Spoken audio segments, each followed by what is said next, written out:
नमस्कार मित्रांनो, लग्नानंतर होईलच प्रेम या मालिकेमध्ये देशमुखांच्या आनंदाला अगदी उधाण आलेलं आहे।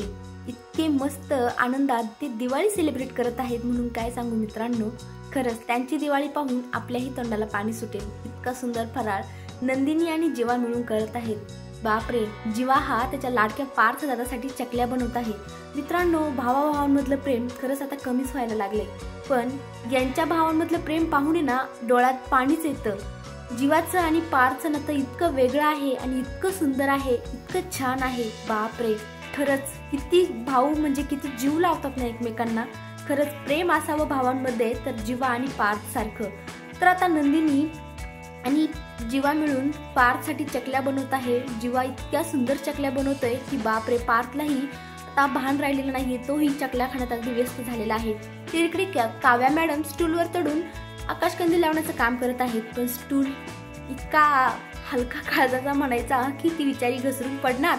तेवढ्यात तिचा पार्थ तिला सावरायला येतो आणि पार्थ तिला बोलतो की काव्या, अहो स्टूलवरून काय खाली पडताय, प्रेमात पडायचं की।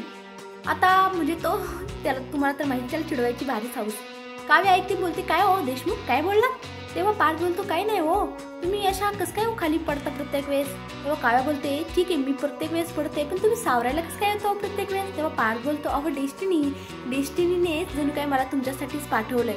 तर काव्या बोलते अच्छा, तुम्ही आणि तुमची डेस्टिनी राहू दे तिकडं। तर खरंच मित्रांनो बघा ना, म्हणजे बायकोला सावरणं सुद्धा किती महत्वाचं असतं ना।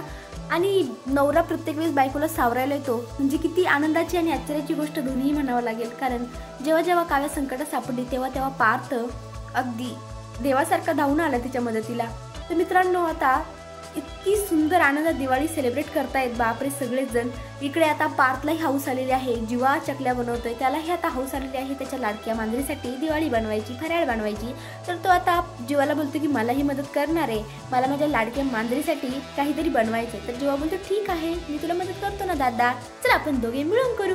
बापरे, दोघे जण भाऊ इतक्या आनंदात इतक्या सुंदर पद्धतीने इतके छान फराळ बनवत आहेत। बापरे, त्यांना असा फराळ बनवताना पाहून आपल्यालाही असं वाटेल की आपणही त्यांना मदत करायला जावा की काय। खरंच किती छान, मस्तपैकी दोघे जण करंजा करत आहेत, शंकरपाळ्या करत आहेत अगदी आनंदात। त्यांच्या आनंदाला ना अगदी उधाण आलेलं आहे। सगळीकडे नुसता आनंदी आनंद, सगळीकडे झगमगाट दिव्यांची आरास, सगळीकडे लाइटिंग, वा वा वा छान। इथे दिवाळी संपली, मात्र त्यांची दिवाळी मात्र सुरू झाली आता। तर इकडे आता मात्र त्यांच्या आनंदाचं जे काही उधाण आलेलं आहे त्याला आता ग्रहण लागणार आहे। ते कसं तर मित्रांनो, आता का जीवाने शंकरपाळ्या म्हणजे पार्थला मदत केलेली आहे। तर आता इकडे आपल्याला पुढच्या भागात असं पाहायला भेटणार आहे की पार्थ आता बोलतो की हे बघा काव्या, मी तुमच्यासाठी शंकरपाळ्या बनवल्यात, खाऊन बघा ना कशा झाल्यात। तेव्हा मात्र काव्या चुकून सांगते की असं वाटते जीवानेच बनवल्यात। कारण मित्रांनो, जुनी चव माणूस कधी विसरेल का? चव ती चवच ना, शेवटी किती कुणी बनवलं तरी जीवाने मदत केली म्हटल्यावर जीवाच्या हाताची चव तर त्यात उतरणारच ना। तर आता ती जीवाचं नाव घेतल्यामुळे मात्र आता सगळ्यांच्या तोंडचं पाणी पडलेलं आहे। तर इकडे आता ती सुनीता जी काही आहे ती आता काव्याचं पितळ उघडं पाडण्याचा मोठा प्लॅन करत आहे। तर इकडे मानिनी आनंदाने तिच्या सुनांना दागदागिने देत आहे। मित्रांनो, आता मात्र त्या घरात बॉम्ब स्फोट फुटणार आहे। इतक्या आनंदात आता आनंदाला त्यांच्या ग्रहण लागणार आहे आणि आनंदाचं पाणी होणार आहे। तुम्हाला काय वाटतं मित्रांनो? आता कमेंटमध्ये नक्की सांगा। धन्यवाद।